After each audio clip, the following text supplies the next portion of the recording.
4,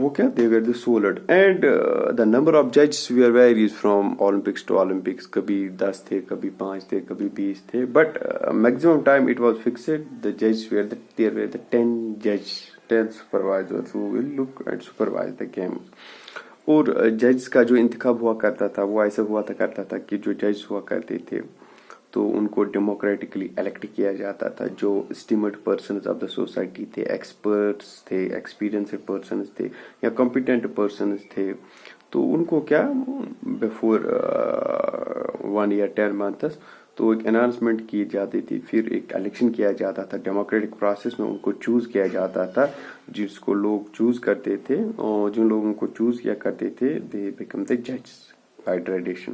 اور جو eldest one chair تھا, جو ایلڈسٹ ون تھا ہی واز دا چیف امنگ دا ججز. تو جج کا یہ سول رائٹ تھا, he will declare the winner, he will declare the loser, he will declare the ڈبار, ہی ول مطلب فیس, یا وہ کچھ بھی کر سکتا ہے. جج was as the wholly and solely. But we cannot make any appeal. The competitors cannot make appeal against their judgment, against their decisions. یہ بھی نہیں کر سکتے تھے. جو یہ مطلب اولمپکس ہوا کرتا تھا, اس میں جو کنٹیسٹنٹس تھے they fight for the honor, dignity. But جو ونرس کے تو ان کو کیا دیا جاتا تھا, ان ونرس کو دیا جاتا تھا ایک اولیو برانچ, ایک ٹری تھا, ان کو اس کا اولیو برانچ دیا جاتا تھا, گرین لیپس دیا جاتے تھے, میڈلز نہیں دیے جاتے تھے آٹومیٹیکلی, بٹ ان کو آنر دیا جاتا تھا, بہت زیادہ آنر ان کو دیا جاتا تھا. دا ونرس مطلب of this event we are greatly admired and we are immortalized in poems, status, lava, beauty, sense, urgency. یہ سب کیا جاتا تھا, ان کو بہت زیادہ یہ دیا جاتا تھا, ریسپیکٹ دیا جاتا تھا. تو بفور دس وی سی جو فزیکل, مینٹل اور انٹلیکچوئل اور سوشل مینیفیسٹیشن تھی وہ ان کو دیا جاتا تھا. ایک سیکریٹ فلیم دیا جلاتا تھا کس میں, اولمپکس میں. جو اولمپکس ہوتے تھے they were held, جو میں نے اسے پہلے بھی بتایا, ہیراکلیوس نے آرگنائز کیا تھا, crater war in the honour of his father, جس کا نام تھا گاڈ زیوس, جس کو بولتا تھا. It was a religious festival, but it was most disciplined festival.